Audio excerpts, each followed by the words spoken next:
Too often when we look at the results of majorly significant MMA bouts, we're drawn into focusing on the circumstances surrounding the loser. I don't know why that is. Perhaps there is some comfort we need, and dampening the stakes and the legitimacy of the contest can give certain fans a softer landing when it comes to accepting the harsh realities of this sport. But on Saturday night, Dustin Poirier scored a clean victory over Conor McGregor, a win that was built on smarts, veteran savvy, and one undeniable truth. Poirier is an all-time great at 155 pounds, and over the course of a round and a half with the former divisional champion, he proved himself to be the better fighter of the two. Now, I understand that there's a lot to discuss here, and a lot of that will revolve around McGregor, his baffling game plan, and of course his inactivity, but I'll bring my thoughts on Conor to the table in another video. For now, I believe that the diamond deserves to be pushed to the forefront, so expect that McGregor video shortly. But let's take a look at what Dustin Poirier was able to achieve in the UFC 257 main event, because in all honesty, it was an era-defining victory. Not because it was over Conor, not due to the amount of eyes that were on the contest, but for Dustin Poirier, and for his place within the annals of MMA history. In my pre-fight preview of this matchup, I spoke about Poirier's progression over the years and how he has made a career on the back of his ability to push through his supposed ceiling. Because like the Gaethje fight, the Holloway fight, and the Hooker fight before it, I picked Dustin Poirier to lose against Conor McGregor. I know I'm far from alone in that number, and trust me, that pick isn't a reflection on Poirier as an athlete or as a competitor, but I think it's more of an underestimation of his merits as a threat against the best of the best. I knew Dustin Poirier was an elite fighter when he signed to take on the former champ McGregor, but like the Holloway fight and the Gaethje fight, it just did seem as though we were waiting for this man to live up to the billing we had for him since his days at featherweight. I've spoken about it before, but the manner in which we all cling on to the past is a very interesting facet of MMA support, and it takes a performance like the one turned in by the Diamond on Saturday night to make it crystal clear to everyone that this is a different man entirely. If you're enjoying this video, be sure to leave a like and a comment below to keep this train moving. We're looking forward to bringing you even more excellent content this year, so make sure you subscribe to stay up to date with all of our latest uploads. Okay, back to the video.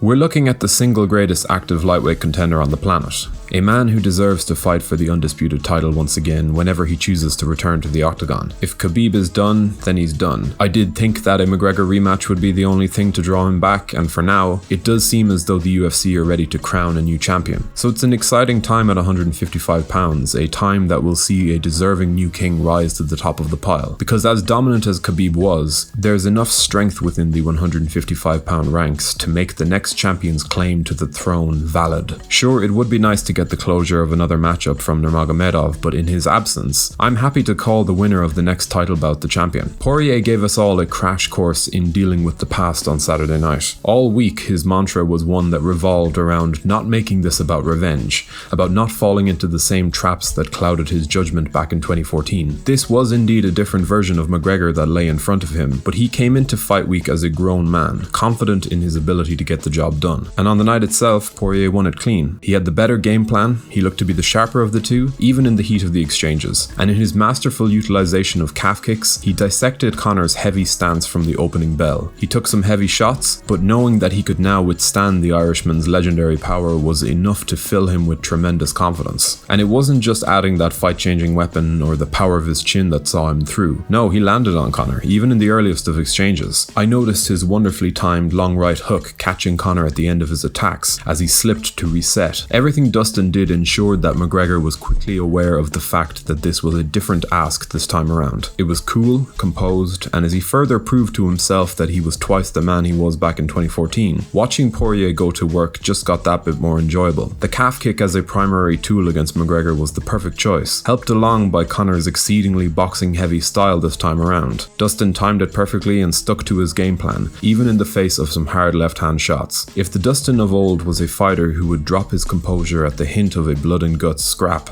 this version of the Diamond was able to maintain his focus, shining under the brightest of lights. Even as a huge fan of both guys, I love watching a good game plan come together. I love watching as a fighter proves everybody wrong. This was clean, it was fair, and the better man got his hand raised. Like I said before, I'll go into the Conor side of the story in my next video, but for now, I believe that no fighter at 155 pounds has done more to deserve a crack at the belt than Dustin Poirier. I think setting Poirier up against anyone who isn't named Charles Oliveira right now would be a shame for the division. I enjoyed the will he won't he angle that is surrounding Khabib as much as the next man, but as perhaps the most interesting division in the sport, I want to see a champion crowned as soon as possible. Conor can have that trilogy fight with Nate Diaz at 155 pounds in the meantime. Justin Gaethje can perhaps welcome Michael Chandler to the top 5. And while in his post-fight press conference Poirier made it sound like he wasn't overly enthused by the prospect of fighting in general, whenever he is ready, I want to see Poirier versus Oliveira for the undisputed strap. Let's not do the Poirier-McGregor trilogy fight just yet. Conor suffered a comprehensive defeat, though by no means a devastating one to his career. It'll hurt, yes, but he does need time to reassess, and if he's willing to, recapture the rhythm and consistency that made him great to begin with. Poirier does not need to fight another contender. He doesn't need to offer closure to his rivalry with Conor right now. So let's just see what he wants to do. Because at this point, given his run of form over the last 5 years and who he has beaten,